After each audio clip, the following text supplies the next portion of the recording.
Tonight on Q2, tariff troubles. If we're buying more domestic, the great thing about that is it creates American jobs. You're going to see possibly lower prices. As the threat over the taxes remains real, those in the home improvement industry contemplate the effect it could possibly have on their futures. Plus, justice for an unfathomable tragedy. I'll make sure my brother tries to get the justice he deserves. A young teen sentenced for negligent homicide in the accidental shooting death of a 12-year-old in Billings. The grief still fresh for the victim's family.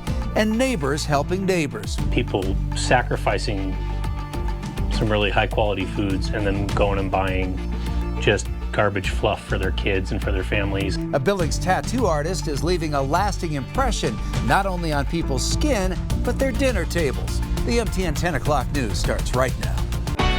From Montana's news leader, this is the MTN 10 o'clock news. Good evening, and thanks for wrapping up your week with us. I'm Russ Riesinger. President Donald Trump is now saying he could impose reciprocal tariffs on Canadian lumber and dairy products in coming days. This just one day after he paused tariffs on Canada and Mexico due to a 2020 agreement. Those tariffs are one topic of conversation at this weekend's home improvement show here in Billings. Our David J. reports on the effects those in the business believe it could have. 650 businesses here, about 30,000 coming through during the 3 days. An indication, they tell us, of a good economy for the home improvement industry. We also had a chance to talk with some of these business people and owners about another part of the economy with regard to tariffs.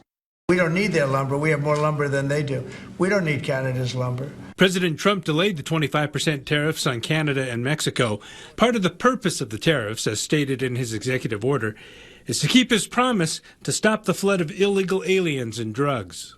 The raising of the tariffs is going to kind of balance the playing field, right? It's going to level the playing field so that now all of a sudden these American sawmills can be more competitive on the products that they're making. Nick Chason and his wife own Montana Custom Millwork in Billings, and he says the tariffs could increase demand for American lumber, which means more workers in the lumber industry and in harvesting the timber. Yes, lumber prices are going to go up, but you're not going to see any sort of boom or decrease in lumber until something else changes. Chason says lower interest rates will increase demand for new housing and increase demand for lumber. Others at the home improvement show do not expect the tariffs to have a big effect on their businesses. In any given project, the price of your project might go up 5-10%. Jeremy Van Wagner owns the Pinnacle Remodeling and Design Center and says the tariffs will have more of an effect on new construction with the need for lumber than on remodeling. With the tariffs, I think in the short term, people are going to see a little bit of a shock for maybe a few months. But I think in the long run, it could be a good thing. They all say there are many unknowns and it's difficult to know how to prepare. What I would encourage everyone to do is, if you're worried about the possible effects of tariffs, come down to the show now. Come talk to our businesses that are represented here. Get on their schedules now because they already have the materials on hand before those tariffs might take effect. In Billings, David J., MTN News. Meanwhile, government data out today shows U.S. hiring notched a 50th consecutive month of growth in February, with wage growth being up as well. The Labor Department also shows annual wages up 4% in February, a full percentage point ahead of the inflation rate. The economy held pretty steady, adding 151,000 jobs last month, with unemployment ticking up just slightly to 4.1%. However, that unemployment rate is expected to rise over coming months as the Trump administration continues efforts to shrink the federal workforce. Well, President Trump issued a rare threat against Russia this afternoon as a result of increased strikes on Ukraine. The Ukrainian Air Force said Russia launched at least 58 missiles and nearly 200 drones overnight, targeting energy facilities.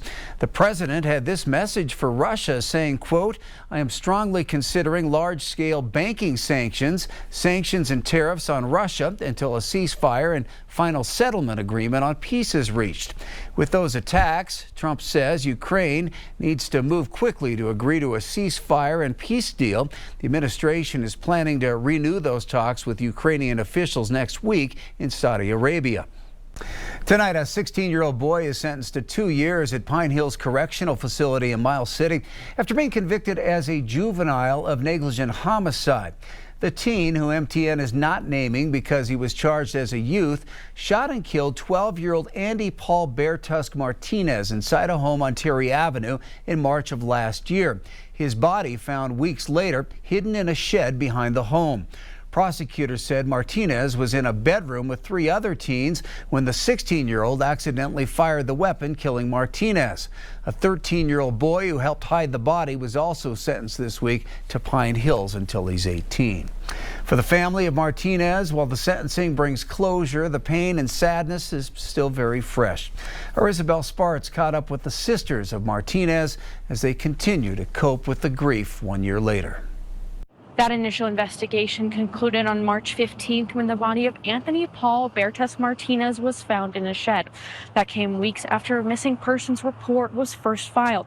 Now, nearly a year later, his sisters are sharing the memories they hold so dear as they cope every day with his loss. I don't even feel like it's been a year. Emotions were high Friday morning inside the Yellowstone County Courthouse. You wrapped my son up and threw him in the shed of that garbage, bro, that garbage. The end of a year-long nightmare for the family of Andy Paul Beartusk Martinez. They did something so unspeakable. For his sisters Kaisha and Layla Beartusk, living without their little brother has been an unfathomable reality. Like, words can't express how hard, how lonely, and it's like feeling everything and nothing all at the same time. Andy was just 12 years old when, according to charging documents, he died of an accidental gunshot in the bedroom of a 15-year-old friend. His body then hidden for weeks under a tarp inside this shed right behind the home on Terry Avenue. To this day, his family still doesn't see it as an accident. Just don't buy it.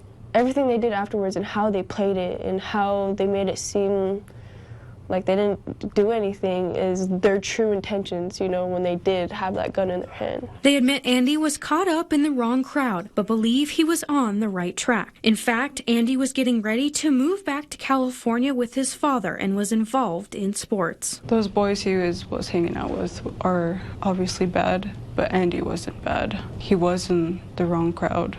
And that's why he was going home. But they say through tragedy, their family has become even closer together. I brought my siblings all back to the same household, and I just wanted to be there for them in this time because I know I need it too.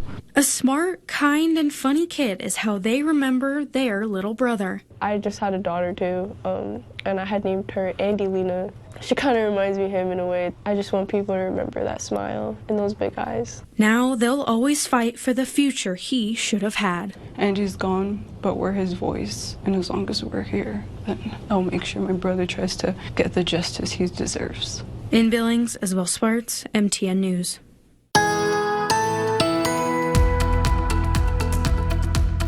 Let's take a look at the weather on this Friday evening. We have a lot of high clouds moving through the northwestern half of Montana. Not much happening over the southeast. We also don't have much happening in northern Wyoming. Fairly clear sky. Cold temperatures didn't warm up very well today because of all the snow on the ground, but that is going to be changing. You head further into the north in Montana where we didn't have a lot of snow on the ground, and we did start to warm up to seasonable levels in a fairly seasonable day, both for the low and the high in Billings. 1 degree below average for both the low and the high today. Started the day at 23, had a high of 45. We actually have more warmth as well as more wind in the forecast, and there are some chances for some more rain and snow before the 7 days are out. Our complete 7-day forecast in a few minutes.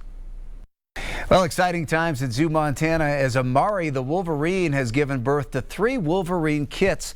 Those kits, born on February 2nd, mark the 4th, 5th, and 6th Wolverines to be born at the zoo over the past 3 years.